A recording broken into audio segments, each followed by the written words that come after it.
ಕಣಮ್ಮ, ನಾನು ಯಾಕೆ ಕೊಡ್ಲಿ ಅಂತ ಅವಜ್ಜಿಗೆ ಹೆಂಡ್ತಿ ಕೊಡ್ತದೆ. ನಾನು ನನ್ನ ಹೆಂಡ್ತಿ ಕೊಡೋದು, ಹೆಂಡ್ತಿ ಕೊಡ್ತದ ಅವರೆಲ್ಲ.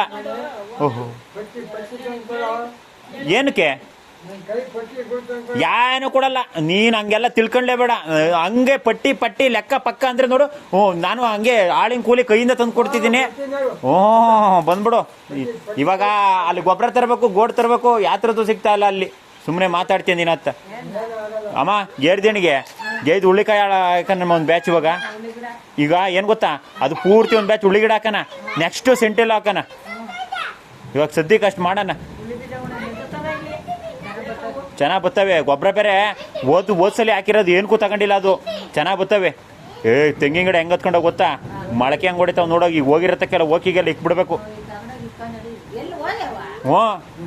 ಹೋಗವೆ ತೆಂಗಿನ ಗಿಡ ಅವೆಲ್ಲ ಹೋಗವ ಅಲ್ಲಿ. ಅವಲ್ಲ ಚೆನ್ನಾಗಿ ಹತ್ಕೊಂಡವ, ಅವೇ ಹತ್ಕೊಂಡೋದು. ಇವಾಗೆಲ್ಲ ಅವೇ ಕಿತ್ಕೊಂಡು ಹೋಗ್ತೀನಿ.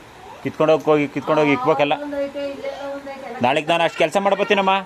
12 ಒಂದು ಪೈಪು 900 ರೂಪಾಯಿ ಏನೋ ಅಂತೆ. ಅದು ದೊಡ್ಡ ಪೈಪು, ರೋಲ್ ಪೂರ್ತಿ ಬೇಕು. 3 ಅಡಿ ಕುಯ್ಸ್ಕೊಬಿಟ್ಟು ತಗೊಂಡೋಗಿ ಬದಿನ ಕೆಳಕ್ಕೆ ನೀರು ಬೀಳುತ್ತವಿಲ್ಲ ಅಂದರೆ. ಅರ್ಥ ಆಯ್ತಾ?